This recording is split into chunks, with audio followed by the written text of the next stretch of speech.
Hello my sweet listener, I hope all like my video and subscribe my channel Active Story 9694। Chapter 1। वली मुंबई। सुबह का समय। एक बड़े से विला के आलीशान हॉल में बैठा एक 32 साल की उम्र का शख्स अपनी 2 जुड़वा बेटियों से घिरा बैठा उनकी शिकायतें सुन रहा था। डैड, आपने कहा था कि आप हमें हमारे बर्थडे पर यूरोप लेकर जाओगे। उसकी इस बात पर दूसरी लड़की बोली, हाँ, और आपने एंड टाइम पर प्लान कैंसिल कर दिया था और अब आप श्री बुआ के बर्थडे पर हमें यूरोप लेकर जा रहे हो। This is not fair dad. आप कितने पार्शल हैं। इन दोनों जुड़वा बहनों की उम्र है 7 साल और दोनों ही शेखर राजवंशी की बेटियां हैं। शेखर राजवंशी परिवार का इकलौता बेटा। उम्र 32 साल, मैच्योर फेशियल एक्सप्रेशन, चेहरे पर हल्की सी दाढ़ी, गोरा रंग और लंबा चौड़ा बॉडी फ्रेम। शेखर की दोनों बेटियां कीर्ति और सुकीर्ति ने शिकायत कर करके उसकी जान ली हुई थी। अगले दिन शेखर की एकलौती लाडली बहन अभिश्री राजवंशी का 21वां जन्मदिन था, जिसे सेलिब्रेट करने के लिए शेखर अपनी बहन और परिवार के बाकी के मेंबर्स के साथ अपने चार्टर्ड प्लेन से यूरोप टूर पर जा रहा था। शेखर ने अपनी दोनों बेटियों को मनाते हुए कहा, श्री को तुम दोनों की तरह जान खाने की आदत नहीं है। तुम दोनों शैतान की नानी हो। एंड यू नो बेटा, तुम्हारे बर्थडे पर डैड को एक इम्पोर्टेंट काम से जाना पड़ा था, वरना ये यूरोप टूर तो हमने पहले ही कर लेना था। शेखर अपनी छोटी बहन अभिश्री को प्यार से श्री बुलाता था। शेखर के साथ होती शिकायतों के इस दौर में बीच में कूद पड़ी उनकी धर्मपत्नी मिसेस श्वेता राजवंशी। श्वेता ने अपनी प्यारी नंद की साइड लेते हुए कहा, तुम दोनों की बात सुनने लगे ना, तुम्हारे डैड तो कुछ ही दिनों में उनका बिजनेस और पैसा पानी की तरह बह जाएगा, और बेचारी श्री वो तो वैसे भी कुछ नहीं बोलती। अब दोनों चुप करके श्री के पास जाओ और पैकिंग करो, रात में ही निकलना है हमें। इतना कहते हुए श्वेता ने अपनी बेटियों कीर्ति और सुकीर्ति के एक एक कान को पकड़कर मरोड़ दिया। दोनों वहां से ऐसे भागी जैसे गधे के सर से सींग। कीर्ति और सुकीर्ति अपनी बुआ अभिश्री के रूम में पहुंची तो इस समय अभिश्री बेड पर लेटी एक बुक पढ़ रही थी। उम्र 20 साल, जो आज रात 12 बजे के बाद 21 की होने वाली थी। गोरा रंग, नाजुक काया, डीप ब्राउन आंखें, ब्राउन सिल्की बाल जो खुले तो उसकी पूरी पीठ को कवर कर ले, चेहरे पर जहां भर की मासूमियत और आंखों में एक कशिश जो एक बार देखने वाले को अपना बना ले। कीर्ति और सुकीर्ति दोनों ने आकर अभिश्री के ऊपर चढ़ाई कर दी। श्री बुआ, चलो ना पैकिंग करते हैं, और आपकी बर्थडे ड्रेस तो मैं सेलेक्ट करूंगी, सुकीर्ति ने कहा तो कीर्ति उससे इस बात पर भिड़ गई। दोनों में होती बहस को अभिश्री ने लगाम लगाते हुए कहा, भाभी डिसाइड करेगी कि हम क्या पहनेंगे, और तुम दोनों लड़ना बंद करो।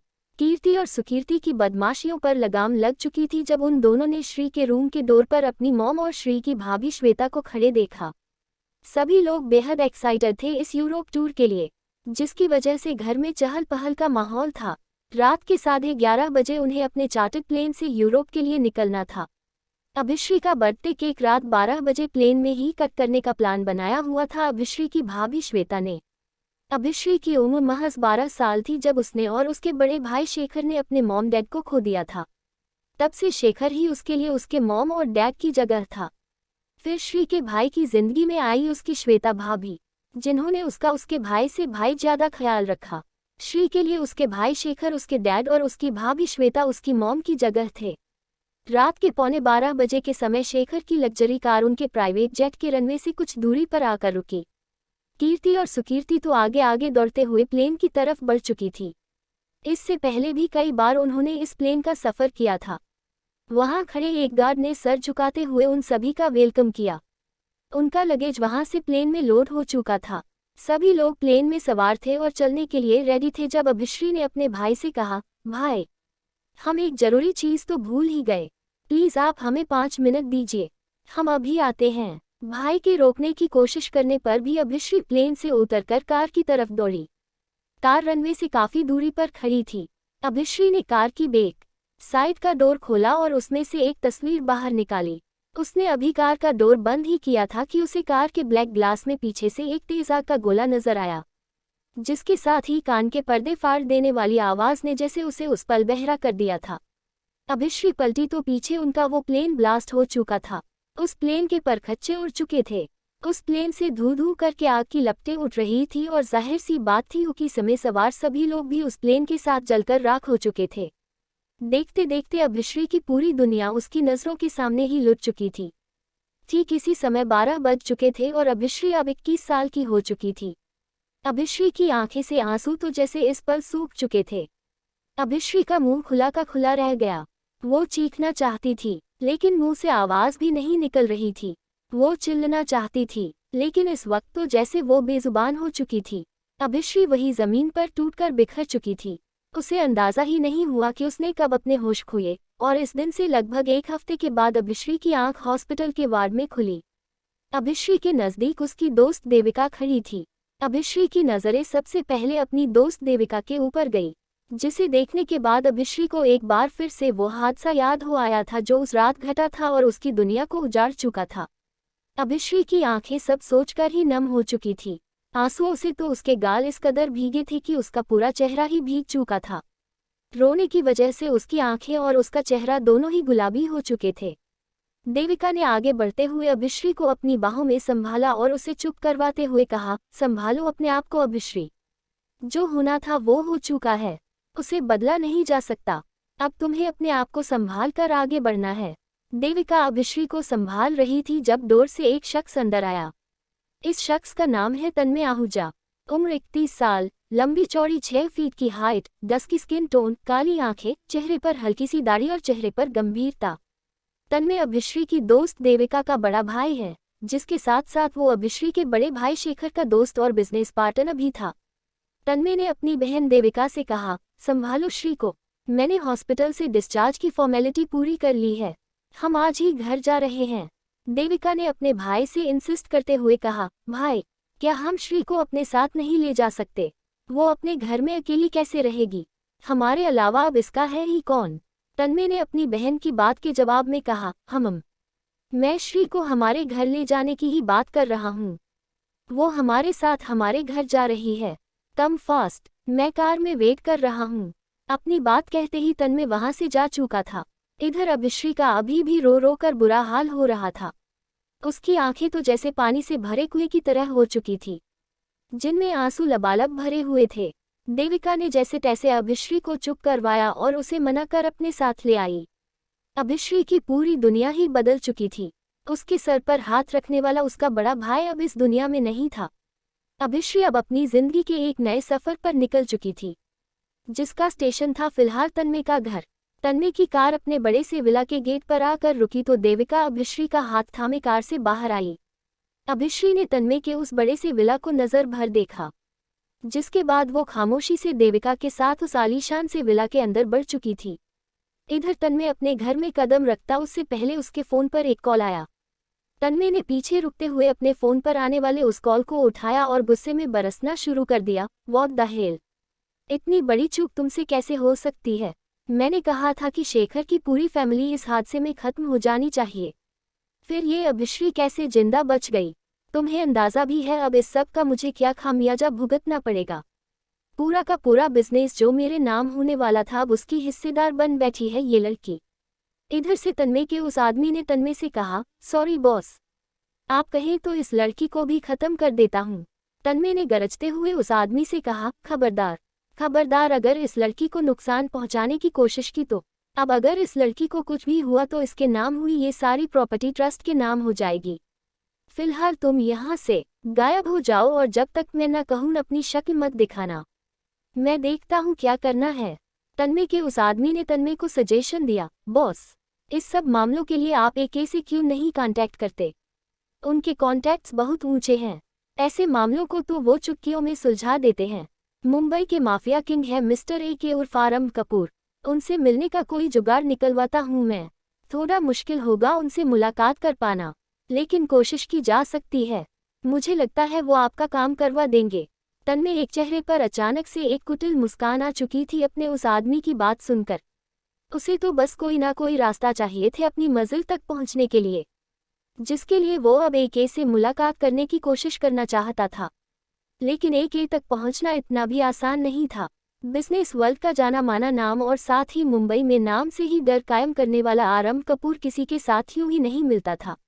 लेकिन तन्मय ने सोच लिया था कि वो अपनी ये प्रॉब्लम AK के पास किसी भी सूरत में लेकर जाएगा। चैप्टर 2। AK का नाम सुनकर तन्मय को उम्मीद बंध आई थी कि उसके हाथों में एक मौका अभी भी बाकी है। इस बात से तन्मय अच्छे से वाकिफ था कि पहले तो लैंड माफिया और मुंबई के मशहूर बिजनेसमैन आरंभ कपूर तक पहुंचना इतना आसान नहीं है, उसके बाद अगर वो उन तक किसी तरह पहुंच जाता है तो जरूरी नहीं कि उसे मदद मिलेगी या नहीं, क्योंकि आरंभ इतनी आसानी से किसी का कोई काम नहीं लेता था जब तक उसका इंटरेस्ट ना हो, और छोटी मोटी डील तो आरंभ वैसे भी नहीं करता है। फिर भी तन्मय हार नहीं मानना चाहता था। उसने सोच लिया था कि वो मिनिस्टर तक की सोर्स लगवा देगा एके तक पहुंचने के लिए। इधर अभिश्री देविका के साथ रूम में आई। उसके चेहरे पर अभी भी उदासी थी। एक तो बचपन में ही उसने अपने मॉम डैड को खो दिया था, और अब इस हादसे ने तो उसकी जिंदगी को ताश के पत्तों से बने महल की तरह बिखेर कर रख दिया था। देविका ने अभिश्री के चेहरे को देखते हुए उससे कहा, श्री, देख तो कितना मुरझा गया है तेरा चेहरा, सेहत भी कितनी गिर गई है तेरी। अभिश्री ने एक नज़र उठाकर देविका की तरफ देखा, लेकिन कहा कुछ नहीं। देविका ने भी श्री के सामने जिद करते हुए कहा, मुझे पता है कि तुझे इस वक्त मैं कुछ भी कहूंगी तू उस सब के लिए मना करेगी, लेकिन मैं तुझे कल अपने साथ कॉलेज लेकर जाऊंगी। तू भूल गई है शायद तेरे शेखर भाई चाहते थे कि तू अपनी फैशन डिजाइनिंग की पढ़ाई पूरी करे। तुझे अपनी जिंदगी की तरफ वापस लौटना होगा मेरी जान, और मैं और तन्मय भाई भी तो है ना तेरे साथ। देविका की बात अभी पूरी भी नहीं हुई थी कि पीछे से तन्मय ने कहा, सही बोल रही है Devika, you must go to college. Shekhar के सपने को ऐसे बिखरने नहीं दे सकती हो तुम। अभिश्री दोनों भाई बहन की बात सुनकर इमोशनल हो गई थी। अभिश्री ने अपने आंसू पोंछते हुए कहा, मैं जाऊंगी कॉलेज कल से और पूरा करूंगी अपने भाई का सपना, मुझे कामयाब होते देखने का। तन्मय ने खुश होते हुए कहा, ये हुई ना बात देविका, एक काम कर, सर्वेंट को बोलकर श्री के लिए कुछ खाने के लिए बनवाओ। इतने टाइम से बेहोश थी कि चेहरे की पूरी रंगत ही जा चुकी है। And you Shree, take care, और कोई भी प्रॉब्लम हो तो मुझे याद करना। कल विकास तुम्हें कॉलेज लेकर जाएगा। विकास अभिश्री के भाई शेखर का ड्राइवर हुआ करता था। विकास को अभिश्री हमेशा भाई कहा करती थी। अभिश्री ने हाँ कहा और अब वो सुकून से बैग पर लेट चुकी थी। सोच तो उसने लिया था कि वो कॉलेज जाएगी, लेकिन मन कैसे लगेगा उसका। पल पल तो उसकी नज़रों के सामने उस हादसे की झलकियां घूम रही थी। इधर तन्मय ने अपने कॉन्टैक्ट्स को इस्तेमाल करते हुए आखिर एके की अपॉइंटमेंट ले ली थी। एके से तन्मय को अगले दिन शाम को मिलने का टाइम मिला था। तन्मय के चेहरे की खुशी बयान नहीं हो पा रही थी। लैंड माफिया एके से अपॉइंटमेंट मिलने भर से ही तन्मय को लगने लगा था कि उसने आधी जंग जीत ली है। इस रात की सुबह हुई और अभिश्री अपनी दोस्त देविका के साथ चलने के लिए रेडी थी। अभिश्री ने एक वाइट रंग का कॉटन का सिंपल सा लूज सूट पहना था। अपने बालों को उसने हाई पोनी में बांधा हुआ था, जिससे उसकी उम्र और कम लग रही थी। चेहरे पर सादगी और गालों पर कुदरती गुलाबीपन जो जरा सी गर्मी से सुर्ख पड़ जाते। पाँव में अभिश्री ने कोल्हापुरी चप्पल पहनी थी। अपने कंधे पर अपना कॉलेज का बैग टांगे अभिश्री सीढ़ियां उतर कर नीचे आई तो देविका ने उसका हाथ खींचते हुए उसे अपने साथ बैठकर जबरदस्ती ब्रेकफास्ट करने के लिए कहा। अभिश्री का जरा भी कुछ खाने का मन नहीं था, लेकिन देविका के इंसिस्ट करने के बाद उसने जबरदस्ती ब्रेकफास्ट किया। जल्दी ही दोनों वहां से कॉलेज के लिए निकल चुकी थी। 45 की उम्र के लगभग का विकास ही उन दोनों को कॉलेज लेकर जा रहा था। आज अभिश्री ने पूरे 8 दिन के बाद अपने कॉलेज में कदम रखा था। उसके परिवार के साथ हुआ हादसा पूरे कॉलेज में सबको पता चल चुका था, जिसकी वजह से हर कोई उससे सहानुभूति के शब्द बोल रहा था। उसने जिस डैग को जैसे तैसे अपने अंदर समेटा था, एक बार फिर से बाहर आ गया और वो कॉलेज के अपने फ्रेंड्स के ग्रुप में खड़ी जोर जोर से रोने लगी। देविका के पास तक भी अभिश्री के रोने की खबर उड़ते उड़ते पहुंच गई थी, जिसके बाद उसने विकास को बुलाकर उसे वहां से घर ले जाने के लिए बोल दिया। अभिश्री कार में बैठी अभी भी सुबक रही थी जब विकास ने उससे कहा, गुड़िया, बड़े भैया के जाने का डैग तो मुझे भी बहुत है और मैं समझ सकता हूँ कि तुम्हें कैसा लग रहा होगा, लेकिन इस डैग से बाहर निकलो और देखो जिंदगी कितनी हसीन है। अभिश्री ने सुबकते हुए विकास को जवाब दिया, विक्की भैया, हम क्या करें, कितनी भी कोशिश कर ले, लेकिन अपने भाई भाभी और उन नन्ही शैतानों को तो नहीं भूल सकते ना। इस दौरान अभिश्री ने अपने एक हाथ से अपने सर को पकड़ा हुआ था। जब विकास ने उसे ऐसा करते देखा तो उसने अभिश्री से पूछा, क्या हुआ गुड़िया, तबीयत ठीक है तुम्हारी? अभिश्री ने अपने सर को पकड़े हुए जवाब दिया, बस सर में हल्का दर्द है। विकास ने अभिश्री से कहा, तो तक काम करते हैं, पहले यहाँ से हम हॉस्पिटल चलते हैं, उसके बाद हम घर जाएंगे। अभिश्री ने इनकार किया और उससे कहा, नहीं भैया, हमें बस घर जाकर आराम करना है, उसके बाद हमारी तबीयत एकदम से ठीक हो जाएगी, हम जानते हैं। दोनों के बीच बातों के दौरान विकास को अपनी कार पर तेजी से ब्रेक लगाना पड़ा। उसने देखा तो रोड को काली एसयूवी गाड़ियों के काफिले ने पूरी तरह से घेरा हुआ था। कम से कम 10 गाड़ियों ने उस रोड को ब्लॉक किया हुआ था। देखकर ही पता चल रहा था कि वो कोई ट्रैफिक जाम नहीं है, बल्कि किसी वीआईपी का काफिला है जो वहां रुका हुआ है। विकास ने अभिश्री से कहा, गुड़िया, तुम कार में वेट करो, मैं देखकर आता हूँ कि आखिर माजरा क्या है। इतना कहते हुए वो कार से बाहर निकला। अभिश्री उसे रोकना चाहती थी, लेकिन विकास के कान तक उसकी बात नहीं पहुंची। अभिश्री को अगर कुछ नजर आ रहा था तो विकास की वहां काले कपड़ों में अपने हाथों में गन लेकर खड़े एक शख्स से होती बहस। उसे कुछ भी समझ नहीं आ रहा था, लेकिन उन्हें देखकर ही लग रहा था कि वो जिस किसी का भी गार्ड है बेहद खतरनाक आदमी है। इधर विकास बार बार उस शख्स से इंसिस्ट कर रहा था कि वो अपनी एक कार को बस थोड़ा सा साइड कर ले भाई, बस थोड़ा सा साइड कर लीजिए, गुड़िया की सर में तेज दर्द है, थोड़ी सी जगह में हम लोग गुजर जाएंगे। उस शख्स ने अपनी कड़क आवाज में एक और इशारा करते हुए कहा, वो देख रहे हो? उन्हें भी जल्दी थी कि बॉस की कार से आगे निकलने की। विकास ने उस शख्स के हाथ के इशारे की तरफ देखा तो बीच में एक बड़ी सी एक ब्लैक रंग की लग्जरी कार से पीठ टिका एक 6 फीट 2 इंच हाइट का लंबा चौड़ी का दुकाठी का शख्स अपने हाथ में गन लिए खड़ा था। उस शख्स की आंखों पर धूप का चश्मा था, डस्की स्किन टोन, कसरती बॉडी फ्रेम, तीखे नैन नक्श। उस शख्स ने एक ब्लैक रंग का बिजनेस सूट पहना हुआ था, उसके पाँव में पहने जूते किसी शीशे की तरह चमक रहे थे। उस शख्स के चेहरे पर एक गुरूर सजा हुआ था। उस शख्स की कही बात से विकास समझ चुका था कि सामने खड़ा शख्स ही एक ये, यानी कि उस शख्स बॉस है। उस शख्स के ऑरा से ही महसूस हो रहा था कि वो एक बेहद खतरनाक शख्स है। उस शख्स के सामने 2 कॉलेज गोइंग लड़के मिन्नत करते हुए सिटअप्स कर रहे थे, जिन्हें सामने खड़ा एक अपनी गन के इशारे पर गिन रहा था। इधर कार में बैठी अभिश्री अभी तक समझने की कोशिश कर रही थी कि आखिर विकास भाई को इतना टाइम क्यों लग रहा है। अभिश्री ने कार का डोर तब खोला जब उसने उस गंताने खड़े शख्स को विकास को धक्का देते देखा। उस हटे कट्टे बॉडीगार्ड के दिए धक्के से विकास जमीन पर गिर चुका था और उसकी कोहनी में चोट आ चुकी थी। अभिश्री फौरन कार से उतरकर दौड़ते हुए विकास के पास आई और उसने सामने खड़े उस शख्स के ऊपर चिल्लाना शुरू कर दिया, अजीब गुंडागर्दी है, ऐसे कैसे आप सरेआम किसी को इस तरह से धक्का दे सकते हैं? आप क्या कोई गुंडे हैं? अभिश्री के इस तरह से चिल्ला चिल्ला कर पूछे हुए सवालों ने अब तक एक का ध्यान अपनी ओर आकर्षित कर लिया था। एक अब अपने सामने खड़ी उस हसीन लड़की की तरफ बढ़ा जिसके चेहरे की रंगत कुछ समय धूप में खड़े रहने भर से सुर्ख हो चुकी थी। चैप्टर 3 आरम कपूर उर्फ के चलते हुए अब तक सामने खड़ी उस लड़की अभिश्री की तरफ आ चुका था। एक ने अपनी आंखों पर से धूप का चश्मा हटाया तो एक के सामने खड़ी खूबसूरत सी अभिश्री की नजरें एक की उन डीप ब्राउन आंखों से मिली, जिनमें एक अजब सा आकर्षण था, जिसके साथ साथ उनकी आंखों में एक जिद्दीपन भी अभिश्री को नजर आ रहा था। एक ने सामने खड़ी अभिश्री को सर से लेकर पांव तक देखा और उस 5 फीट 5 इंच की हाइट वाली छोटी सी लड़की से कहा, किसी से उलझने से पहले अपनी बिसात देख लेते हैं लड़की, तुम्हें पता भी है तुम किसी से उलझ रही हो, एक पल में तुम्हें मसल कर रख देगा एक। अभिश्री अब तक सामने खड़े उस शख्स की भारी भरकम आवाज सुनकर घबरा गई थी। अभिश्री ने जमीन पर पड़े विकास को सहारा देकर उठाते हुए सामने खड़े एक से घबराते कहा, आप जो भी है आपको इंसान के साथ इंसान की तरह बिहेव करना आना चाहिए। देखिए कितनी जोर से चोट लगी है इन्हें। एक को इतना सुनने की आदत नहीं थी। एक ने फौरन सामने खड़ी उस लड़की के जबड़े को अपने एक हाथ में भींचते हुए उससे कहा, मुझे सलीका सिखाने वाला आज तक पैदा नहीं हुआ, बेटर होगा कि तुम आज के बाद मेरे सामने न पड़ो, वरना तुम्हारी खैर नहीं। मुझे टाइम नहीं लगेगा तुम्हें असली एक से मिलवाने में। एक की इतनी मजबूत पकड़ से अब तक अभिश्री का जबड़ा दर्द करने लगा था, साथ ही उसकी आंखों में आंसू भी छलक आए थे। अभिश्री का चेहरा पहले से ज्यादा सुर्ख हो चुका था, उसके चेहरे की नसें उजागर होने लगी थी। एक ने जब अभिश्री के चेहरे को अपने एक हाथ की गिरफ्त में लिया था तभी उसे अभिश्री की नजाकत का अंदाजा हो चुका था। एक की नज़र अभिश्री के नर्म गुलाबी होठों पर गई, जिन्हें निहारते हुए एक ने अपनी आंखों पर धूप का चश्मा पहन लिया और पलटते हुए वहां से अपनी कार की तरफ आ गया। अभिश्री एक से हुई इस पहली मुलाकात में बुरी तरह से सहम चुकी थी।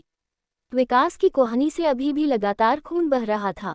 अभिश्री ने विकास से फिक्रमंद होते हुए कहा, चलिए विकास भैया, हम आपको हॉस्पिटल लेकर चलते हैं। विकास ने अभिश्री से कहा, गुड़िया आज के बाद कभी भी इस तरह के लोगों के सामने पड़ने की जरूरत नहीं है। ये लोग बहुत खतरनाक होते हैं, इंसान को इंसान नहीं समझते। अब चलो वरना धूप में कुछ देर और खड़ा रहने से तुम्हारे सर का दर्द और बढ़ जाएगा।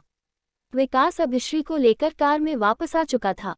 विकास खुद का ड्राइव कर रहा था, लेकिन अभिश्री के इंसिस्ट करने पर विकास वहां से पहले हॉस्पिटल गया, जिसके बाद बैंडेज करवाने के बाद वो अभिश्री को लेकर घर पहुंच चुका था।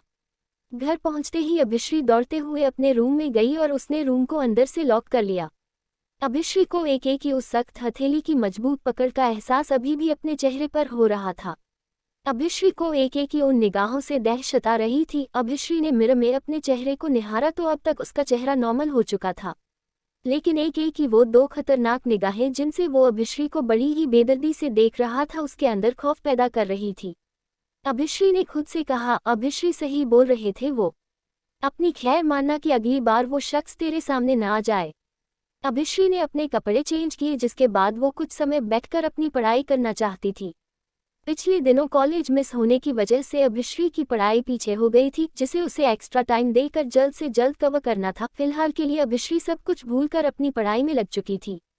इधर शाम के वक्त तन्मय एके से मिले हुए वक्त का पाबंद होते हुए समय से पहले ही मीटिंग पॉइंट पर पहुंच चुका था। ये एक आलीशान विला था, जिसके ऑटोमेटिक गेट से आइडेंटिटी वेरिफिकेशन और अपॉइंटमेंट चेक के बाद तन्मय को एंट्री मिल गई। अपनी कार में बैठा तन्मय उस आलीशान से महलनुमा विला के अंदर बढ़ा तो उसने विला की खूबसूरती को निहारा। आलीशान से गार्डन में तरह तरह के प्लांट्स लगे थे, जिनके बीच बहुत सी खूबसूरत और कलरफुल बर्ड्स खेल रहे थे। बीच बीच में बड़े बड़े फाउंटेन लगे हुए थे। एक पतली सी पगडंडी जिस पर इस समय तन्मय की कार चल रही थी के ठीक सामने विला का बड़ा सा आलीशान गेट था। सफेद रंग से रंगा वो विला ताजमहल से काम नहीं लग रहा था। तन्मय के विला के बड़े से डोर के पास पहुंचते ही वो डोर ऑटोमेटिकली खुल गया। तन्मय ने एक एक ठाट देखकर खुद से कहा, नो डाउट इस शख्स तक पहुंचना इतना मुश्किल क्यों है। जल्दी ही तन्मय को एक सर्वेंट वहां से सीधे अंदर ले आई। उस बड़े से घर के अंदर के देखो और उसकी शान और शौकत देखकर तो तन्मय की आंखें कुछ पल के लिए चौंधिया गई थी। तन्मय वहां से अब अंदर आकर लिविंग एरिया में बैठ चुका था। उसे इंतजार था एके के आने का। एके हमेशा की तरह अपने वक्त का पाबंद अपने समय पर मीटिंग के लिए मीटिंग हॉल में आ चुका था। एके के एक आदमी ने तन्मय को वहां से मीटिंग हॉल में चलने के लिए कहा। तन्मय मीटिंग हॉल में आया तो एके सामने बड़े से आलीशान सोफे पर अपने दोनों हाथ रखे टांग पर टांग चढ़ाकर बैठा था। उसने अपनी उंगलियों में सिगार दबाया हुआ था। तन्मय अंदर आया और एके के सामने डले सोफे पर बैठ गया। जब एके ने उससे कहा, मम तो क्या परेशानी है तुम्हारी कि तुम्हें मिनिस्टर की सोर्स लगवानी पड़ी मुझ तक पहुंचने के लिए। तन्मय ने अपने सामने शान से बैठे एके से कहा, सर वो मेरा एक प्रॉपर्टी का मसला है। असल में वो मेरे दोस्त की बहन है और सब कुछ उसके नाम है। एके ने बीच में तन्मय को काटते हुए कहा, तेरे दोस्त की प्रॉपर्टी तो वैसे भी तेरी नहीं हो सकती, क्यों बिना वजह अपना और मेरा टाइम वेस्ट कर रहा है।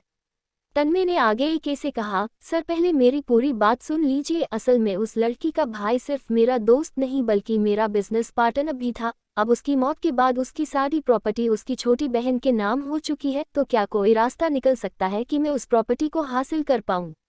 एके के बगल में खड़े उसके खास आदमी कबीर ने झुकते हुए एके के कान में कुछ कहा, जिसके बाद एके ने सामने बैठे तन्मय से कहा, मम प्रॉपर्टी तेरे नाम हो सकती है, जिसके लिए तुझे उसकी छोटी बहन से शादी करनी होगी। तन्मय हैरान था। उसने एके से कहा, लेकिन वो तो बहुत छोटी है। एके ने तन्मय से पूछा, नाबालिग है क्या। तन्मय ने फौरन जवाब दिया, नहीं नाबालिग नहीं है, लेकिन सिर्फ 21 साल की है।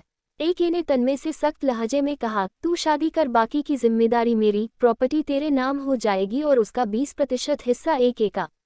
तन्मय ने कुछ सोचते हुए हाँ में सर हिला दिया। तन्मय ने एक सच एके के सामने नहीं रखा था कि उस लड़की के परिवार को खत्म करने का काम खुद तन्मय ने ही किया है। तन्मय ने एके की डील पर अग्री होते हुए कहा, ओके फिर शादी के बाद मैं आपसे आकर मिलता हूँ। एके ने तन्मय को टोकते हुए कहा, शादी के बाद नहीं, शादी मेरी निगरानी में होगी। तन्मय ने ओके सर कहा और इजाजत लेकर वो वहां से जा चुका था। एके से मिलने के बाद उसे उम्मीद थी कि जिसके लिए उसने इतना कुछ किया है वो उसमें कामयाब हो ही जाएगा, फिर भले ही उसे इस सब के लिए अभिश्री से शादी क्यों ना करनी पड़े। इधर एके अभी इस बात से अनजान था कि वो वही मासूम सी लड़की है जिससे वो आज सिग्नल पर मिला था। एके ने अपनी बगल में खड़े कबीर से कहा, कबीर उस आदमी को मेरे टॉर्चर रूम में लेकर चल, उसका हिसाब तो मैं आज अपने हाथों से करूंगा। इतना कहते हुए एके ने अपने हाथ में पकड़ा हुआ सिगार एस्ट्रे में मसल कर छोड़ दिया और सोफे से खड़े होते हुए अपनी गर्दन को लेफ्ट और राइट स्ट्रेच करते हुए अपने कदम वहां से आगे बढ़ाए। कबीर अच्छे से जानता था कि किसी शख्स का एके के टॉर्चर रूम में जाने का मतलब था कि उसकी जीवनलीला की समाप्ति। चैप्टर 4। तन्मय अपने चेहरे पर एक उम्मीद और दिमाग में एक प्लान लेकर वापस लौट आया था। आखिरकार उसे वो रास्ता मिल ही गया था जिससे वो अपना मकसद पूरा कर सकता था। बाकी के लीगल मामले एके के आदमी देखने वाले थे, इस बात का अश्योरेंस उसे मिल चुका था। इधर एके अभी इस बात से अनजान था कि जिस लड़की से उसने तन्मय को शादी करने का आइडिया दिया है वो वही खूबसूरत और मासूम सी लड़की है जिससे एके की सिग्नल पर मुलाकात हुई थी। एके के कदम वहां से अपने टॉर्चर रूम की तरफ बढ़ रहे थे। इस दौरान एके ने अपनी पहनी हुई व्हाइट शर्ट के कफलिंग्स को निकल लेकर अपनी बगल में चल रहे अपने एक आदमी के हाथ में दिया और अपनी शर्ट की स्लीव्स को ऊपर कोहनी तक चढ़ा लिया। एक के चेहरे पर गुस्सा था, उसे उस शख्स को सजा देनी थी जिसने उसके साथ चालाकी करने की कोशिश की थी। एक सीढ़ियां उतरते हुए नीचे बेसमेंट में पहुंच चुका था, जहां आखिरी में एक अंधेरा कमरा था, वही उस शख्स को बंद किया हुआ था। एक के लिए रूम का डोर खोला तो कबीर अंदर पहले से ही तैयार खड़ा था। एक के अंदर आते ही कुर्सी से बंधा वो शख्स बेतहाशा कांपने लगा था, क्योंकि उसे अच्छे से पता था कि एक उसका क्या हाल करने वाला है। एक ने चेयर से बंधे उस शख्स को गौर से देखा और फिर उससे पूछा, खो गया तेरा? अब मेरी बारी है। इतना कहते ही एक ने एक जोरदार थप्पड़ उस शख्स के चेहरे पर जड़ दिया। इतना करने भर से ही उस शख्स के कान सुन्न पड़ चुके थे। एक कड़क थप्पड़ के बाद उस शख्स की गर्दन हवा में झूल गई थी। एक ने उसके चेहरे को अपने हाथ में होल्ड करते हुए उसे अपनी तरफ किया तो उस शख्स ने अपनी आंखें आहिस्ता से खोली। एक ने उस शख्स से गुस्से में दांत भींचते हुए पूछा, तुझे लगा कि मुझसे गद्दारी करके तू बच निकलेगा? एक की नज़रों से दो लोग नहीं छिपते, पहले वो जो उसके साथ गद्दारी करते हैं और दूसरे वो जो उससे वफादारी करते हैं। गद्दार लोगों को तो मैं सूंघ कर बता सकता हूँ, अब बता तेरे साथ मैं क्या करूँ, तेरी जान किस तरह से ली जाए। सामने चेयर से बंधा शख्स घबराहट से पहले ही आधा हो चुका था। उस शख्स ने गिदगिदाते हुए एक से कहा, बॉस प्लीज़ मुझे एक मौका दे दीजिए, मैं मिखाइल की पूरी अंदर तक की इन्फॉर्मेशन आपको ला कर दूंगा। मेरी वजह से जो आपका नुकसान हुआ है उसकी भरपाई मैं करूंगा, प्लीज़ सर मुझे मत मारिए। एक ने उस आदमी की चिन को अपने हाथ में लेते हुए कहा, देख मेरी तरफ, मैं क्या तुझे बेवकूफ़ नज़र आता हूँ? मेरे काम का एक असूल है, जो एक बार गद्दारी करता है उसे दोबारा मौका मत दो, क्योंकि सांप अपनी फितरत नहीं बदल सकता, उसका काम है डसना और वो मौका मिलते ही डस लेगा। तो अब ये पर्चियाँ तेरा हिसाब करेगी। कबीर ज़रा शेक कर इन्हें और एक पर्ची निकल इसके नाम की, मैं भी देखता हूँ किस तरह से मरना लिखा है इसकी किस्मत में। कबीर ने फौरन एक का ऑर्डर पाते ही उस बड़े से ग्लास जार में पहले से लिख कर डाली हुई उन पर्चियों को शेक किया और उनमें से एक पर्ची निकाली। एक ने इशारे में कबीर से पूछा तो कबीर ने वो पर्ची एक के हाथ में थमा दिया। एक ने उस पर्ची को पढ़ते ही हंसना शुरू कर दिया। एक बेतहाशा पागलों की तरह हंस रहा था और अचानक से उसने हंसना बंद कर दिया। एक के इस पागलपन को देखकर वो शख्स बुरी तरह से सहम चुका था, क्योंकि उसे अच्छे से पता था कि उस पर्ची में उसकी मौत लिखी है। एक ने उस पर्ची को उस शख्स के सामने किया तो उस आदमी ने अब तक रोना शुरू कर दिया था।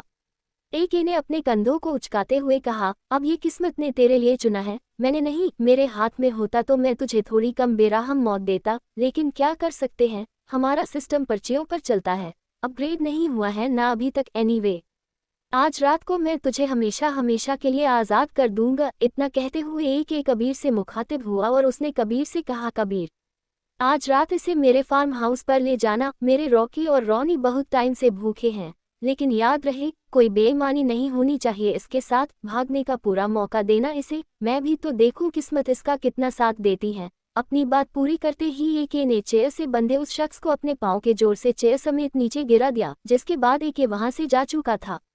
इधर गुमसुम सी अभिश्री सिग्नल पर एक से हुई मुलाकात के बारे में ही सोच रही थी। उसे रह रहकर उसकी कही बातें याद आ रही थी। लड़की मैं तुम्हें मसल कर रख दूंगा, अभिश्री ने फौरन अपने दोनों कानों को बंद करते हुए कहा। क्यों उनकी आवाज़ हमारे कानों में गूंज रही है? हे भगवान, काश हम उस मोन्स्टर से ना मिले होते। अब तो आपसे यही प्रार्थना है कि दोबारा हमारा उनसे सामना ना हो। 3 से 4 दिन का समय बीत चुका था, जिस बीच तन्मय अपने प्लान्स बना रहा था। वो अपनी बहन देविका के होते अभिश्री से जबरदस्ती शादी तो नहीं कर सकता था, उसे कुछ न कुछ ऐसा रास्ता निकालना था जिससे भैंस भी मर जाए और लाठी भी ना टूटे। आज संडे का दिन था और तन्मय अपने घर पर ही मौजूद था। लास्ट टाइम तन्मय एक के असिस्टेंट कबीर का नंबर लेकर आया था। तन्मय ने कबीर को कॉल किया। कबीर हमेशा एक के साथ होता था। कबीर ने तन्मय का कॉल उठाया तो इधर से कबीर ने उससे पूछा, हेलो कौन? तन्मय ने कबीर को याद दिलाया तो कबीर को फौरन याद आया चुका था। कबीर ने तन्मय से कॉल करने का कारण पूछा तो तन्मय ने उसके सामने एक से मिलने की इच्छा जाहिर की। कबीर ने तन्मय से कहा, लिसन, अभी बॉस की कार जुहू के पास खराब हो गई है and he is waiting for someone to repair it. Tanmay ने फौरन कबीर को ऑफर दिया, तो मैं उनके लिए अपनी कार भेज देता हूँ। कबीर ने तन्मय को एटीट्यूड में जवाब दिया, तुम्हें क्या लगता है बॉस के पास कार की कमी है? ये बॉस की फेवरेट कार है और वो इसे ही इस्तेमाल करेंगे, फिर चाहे उन्हें वेट ही क्यों ना करना पड़े। तन्मय ने इसे एक अच्छा मौका समझते हुए कबीर को ऑफर दिया, आई एम सॉरी, मैं एक काम करता हूँ, मैं कार लेकर आपके पास आ जाता हूँ। जब तक उनकी कार ठीक होगी वो मेरे घर पर बैठकर वेट कर सकते हैं, मेरा घर जुहू में ही है। कबीर ने सोचते हुए तन्मय को जवाब दिया, ओके देन। कम इसी बहाने तुम्हें एक बॉस से बात करने का मौका भी मिल जाएगा। तन्मय के लिए इससे अच्छा मौका और क्या हो सकता था। उसने फौरन हाँ कर दी, जिसके बाद तन्मय बिना समय गंवाए अपनी कार को खुद ड्राइव करके एक को लेने के लिए कबीर की भेजी हुई लोकेशन पर पहुंच चुका था। लगभग 15 मिनट में ही तन्मय वहां पहुंच चुका था। दोपहर के लगभग 2 बजे का समय हो चुका था जब तन्मय एक को अपने साथ अपने विला लेकर आया। एक के उस आलीशान विला के मुकाबले तन्मय का घर बहुत छोटा सा था, लेकिन फिलहाल एक को 1 घंटे के लिए अपनी कार के ठीक होने तक यहाँ इंतजार करना सही लगा। एक के सभी गार्ड्स तन्मय के विला के बाहर तैनात हो चुके थे। तन्मय एक को अपने साथ लेकर आया और उसने अपने सर्वेंट से फौरन एक के लिए चाय पानी का इंतजाम करने के लिए कहा। एक ने एक सरसरी सी नज़र तन्मय के घर पर डाली और कहा, काफी खूबसूरत घर है तुम्हारा।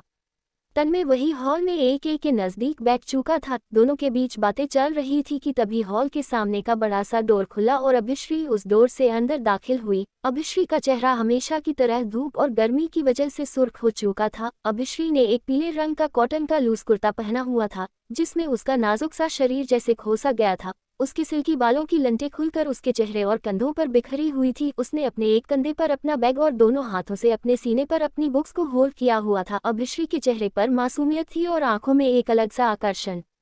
अभिश्री की नज़र अभी तक हॉल में बैठे मॉन्स्टर एक पर नहीं गई थी, लेकिन एक की नज़रों ने फौरन अभिश्री को पहचान लिया था। उसका रूप रंग और प्रेजेंस ही ऐसी थी कि कोई एक बार देखने पर भूला ना सके। अभिश्री ने नज़रें उठाकर हॉल में बैठे मॉन्स्टर एक को देखा तो उसके चेहरे की हवाएं उड़ चुकी थी। अभिश्री ने खुद से कहा, लगता है ये हमसे बदला लेने हमारे घर तक आ चुके हैं। हे भगवान, ऐसा तो कुछ गलत नहीं कहा था हमने इनसे।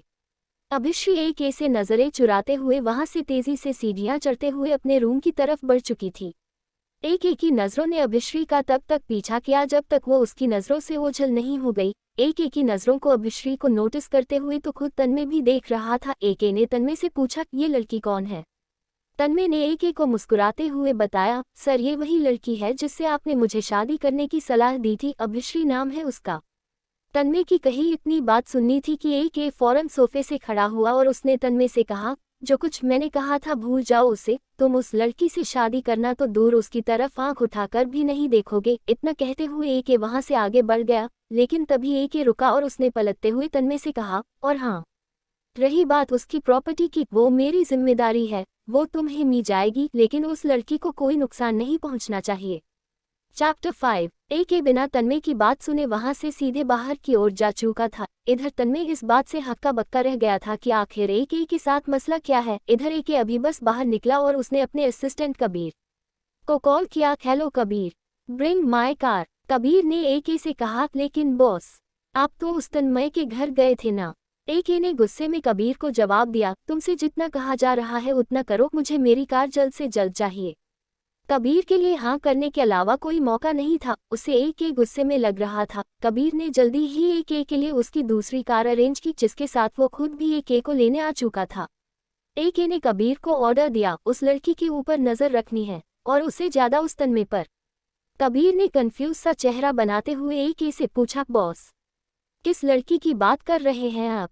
एक ने चेहरे पर गंभीर एक्सप्रेशन लाते हुए कहा, वही जिससे मैंने तन्मय को शादी करने की सलाह दी है, वो उस लड़की से शादी नहीं करेगा।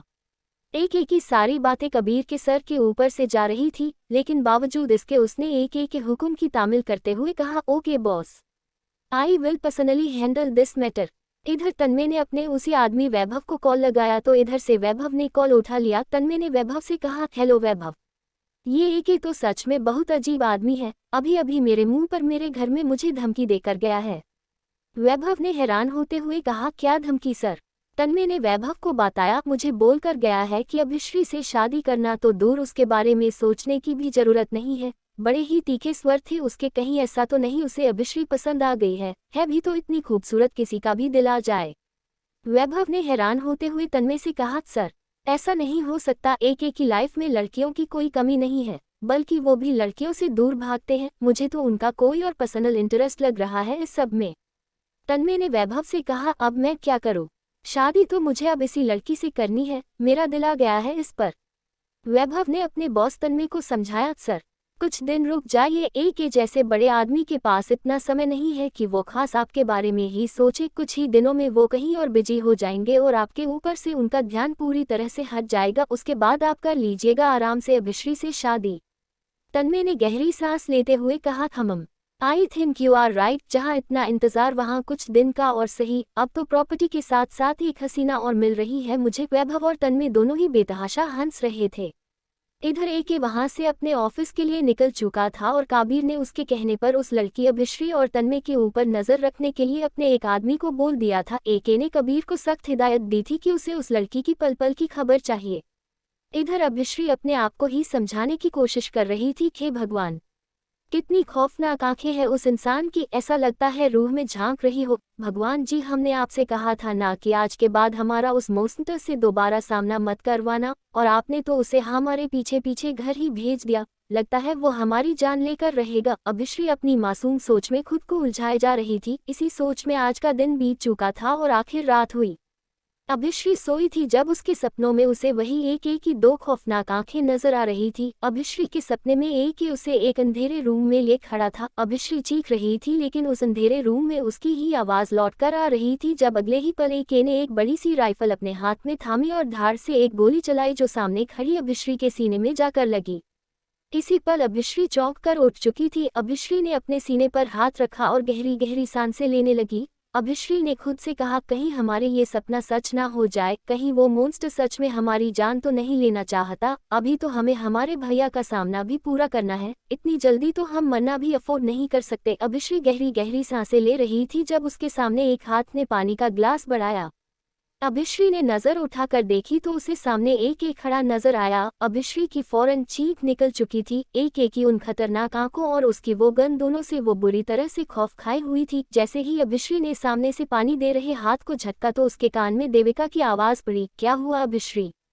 सब ठीक है ना? मैंने तेरी चीख सुनी तो दौड़ी दौड़ी आई। तू किससे घबरा रही है, बता मुझे। अभिश्री ने देविका का हाथ थामा और उसे अपने नजदीक बैठाते हुए उसे हक कर लिया, जिसके बाद अभिश्री ने देविका को बताना शुरू किया, वो कल सिग्नल पर उस मॉन्स्टर ने विकास भैया को इंजर्ड कर दिया था। हमने उससे सवाल किया तो उसने हमें मसल कर रख देने की धमकी दी, और आज तो वो पीछा करते हुए हमारे घर तक आ गया था। वो हमें मारना चाहता है क्योंकि हमने उससे बहस की थी। देविका ने अभिश्री के चेहरे को अपने हाथों में थामते हुए उसे रिलैक्स करते हुए कहा, हो सकता है वो भाई से मिलने आया हो, यू डोंट वरी। जिसे मारना होता है वो इतना इंतजार नहीं करता, घबराने की जरूरत नहीं है, रिलैक्स। देविका के समझाने पर फिलहाल के लिए तो अभिश्री शांत हो चुकी थी, लेकिन अंदर की घबराहट पर वो चाहकर भी काबू नहीं कर पा रही थी। अपने भाई के लाड प्यार में पली मासूम अभिश्री को इन सब चीजों की आदत नहीं थी। गन जैसी चीज तो उसने अपनी आज तक की जिंदगी में सामने से नहीं देखी थी।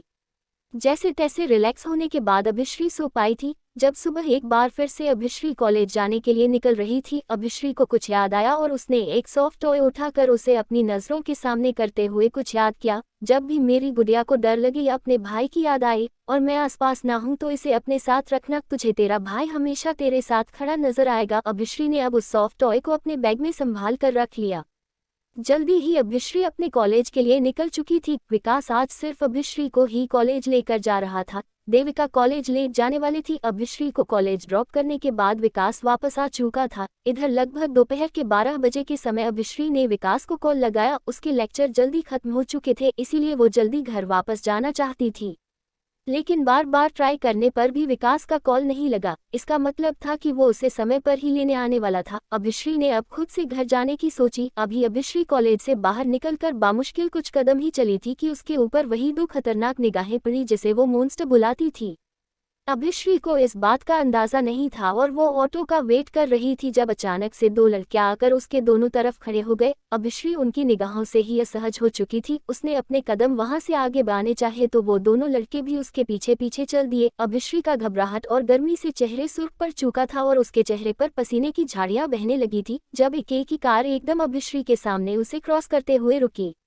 एक के ड्राइवर ने कार का डोर खोला और एक कार से बाहर आया। अभिश्री जो अब तक उन दो लड़कों से डर रही थी, अब उससे ज्यादा वो अपने सामने खड़े एके से डर रही थी। अभिश्री ने कसकर अपने हाथ से अपने बैग को होल्ड कर लिया जब अगले ही पल एके तेजी से आगे बढ़ा और उसने अभिश्री की बगल में खड़े दोनों लड़कों के चेहरे पर एक एक करते हुए घूंसे जड़ दिए।